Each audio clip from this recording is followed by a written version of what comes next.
Good morning students, how are you? कैसे हो आप लोग? उम्मीद करता हूँ आप लोग अच्छे होंगे, घर पे होंगे, आप लोग स्वस्थ होंगे। सो आज का हमारे जो नया टॉपिक है बेटा हुआ है इक्विलिब्रियम, है ना बेटा। और यूनिट नंबर हम लोग 7 स्टार्ट करने जा रहे हैं।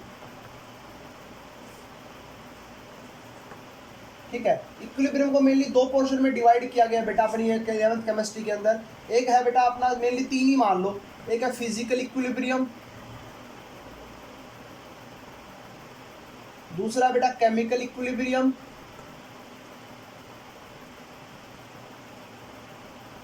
और तीसरा है बेटा आपका आयोनिक इक्विलिब्रियम। ये तीन पोर्शन है हमारे इक्विलिब्रियम के ना।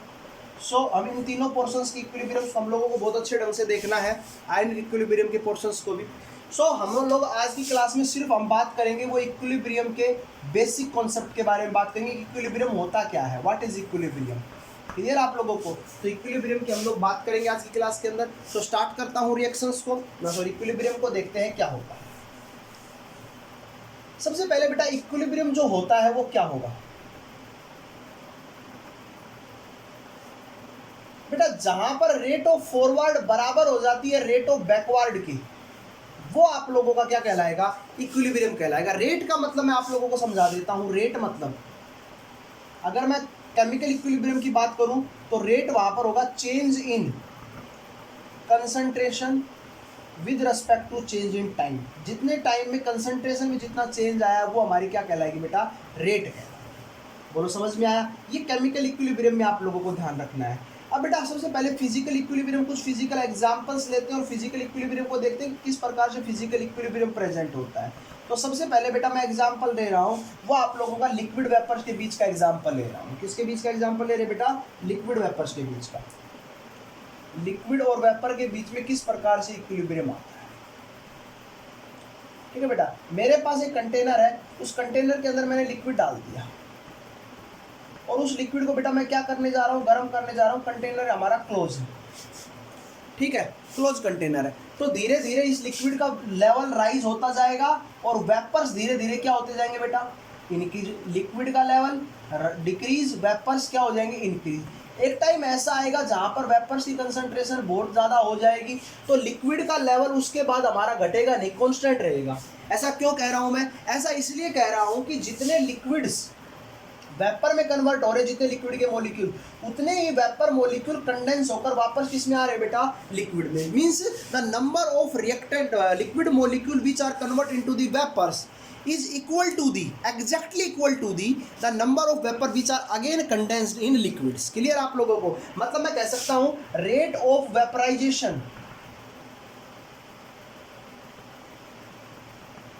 इज इक्विलिब्रियम किसके बराबर है बेटा? रेट ऑफ कंडेंसेशन के बराबर होगी ये दोनों की रेट। और जहां पर दोनों की रेट बराबर हो जाती है वही हमारा कौन सा पॉइंट कहलाता बेटा? बताओ। रेट ऑफ इक्विलिब्रियम पॉइंट कहलाता। तो इसका मतलब मैं कह सकता हूं कि लिक्विड का लेवल अब क्यों डिक्रीज नहीं हो रहा वेपर्स बनने के बाद?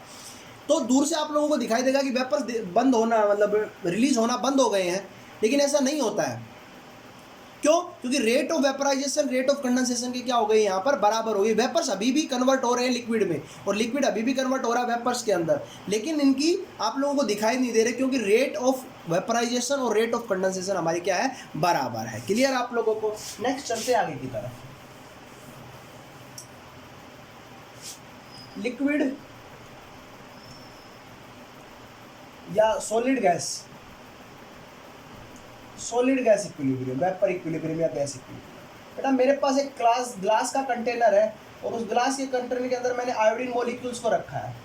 अब आपको पता है आयोडीन का कलर होता है, तो धीरे धीरे जैसे आयोडीन के मॉलिक्यूल्स वेपर्स में कन्वर्ट होंगे आप लोगों को इस ग्लास के कंटेनर के अंदर कलर दिखाई देने लगेगा। मेनली वोलेट होता है या ब्राउन कलर जो भी होता है, वोलेट कलर होता है। तो इसकी वजह से आप लोगों को कलर दिखाई देने लगेगा और धीरे धीरे ये कलर आपका डार्क होता चला जाएगा।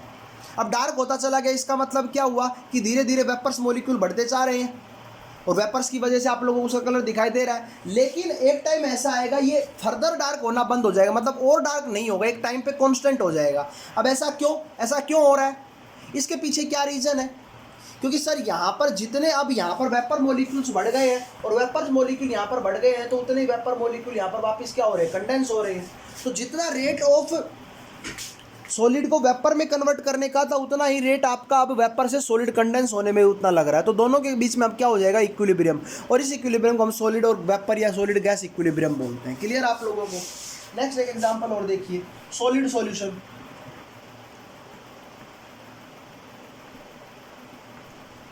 लिक्विड सॉल्यूशन लिख लो, सॉलिड सॉल्यूशन है लिक्विड सॉल्यूशन।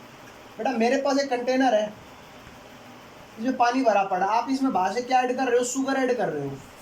तो शुगर के पार्टिकल्स इसके अंदर डिजोल्व होंगे, और शुगर डाल दी और शुगर डाल दी, धीरे धीरे आप शुगर डालते जा रहे हो डालते जा रहे हो डालते जा रहे हो, तो शुगर एक टाइम ऐसा आएगा डिजोल्व होना बंद हो जाएगी। इसका मतलब क्या हुआ सर, शुगर के पार्टिकल्स यहाँ इसके अंदर लिक्विड के अंदर सॉल्यूशन के अंदर बहुत ज़्यादा हो गए। तो बहुत ज़्यादा हो गए तो इसका मतलब आपस में कंडेंस करेंगे, तो अब शुगर के पार्टिकल्स क्रिस्टल बनकर इस क्रिस्टल की फॉर्म में आने लगेंगे बाहर। तो जितना रेट ऑफ डिसोल्यूशन है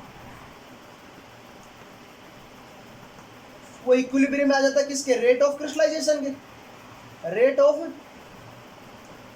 क्रिस्टलाइजेशन के। तो rate of dissolution is equilibrium with the rate of crystallisation. So हम कह सकते हैं कि इनके बीच में क्या आ गया बेटा, ये इक्विलिब्रियम आ गया। तो ये कुछ हमारे पास इक्विलिब्रियम की बातें थी। चलो नेक्स्ट चलते आगे की तरफ। आखिर इक्विलिब्रियम होता क्या है, डिफाइन कर लेते हैं।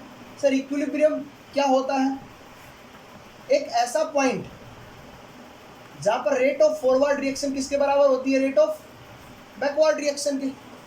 या मैं कह दूं एक ऐसा पॉइंट जहां पर concentration of reactant is equal to होती है रिएक्टेंट ऑफ प्रोडक्ट के।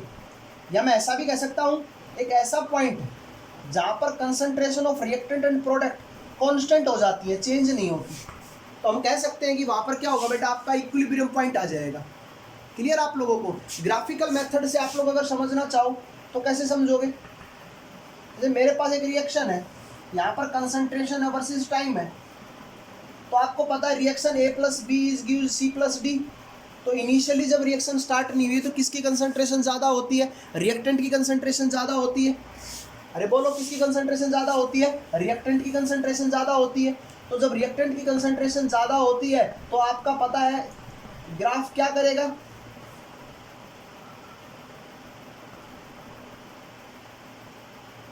और इस प्रकार से डिक्रीज होने लगेगा।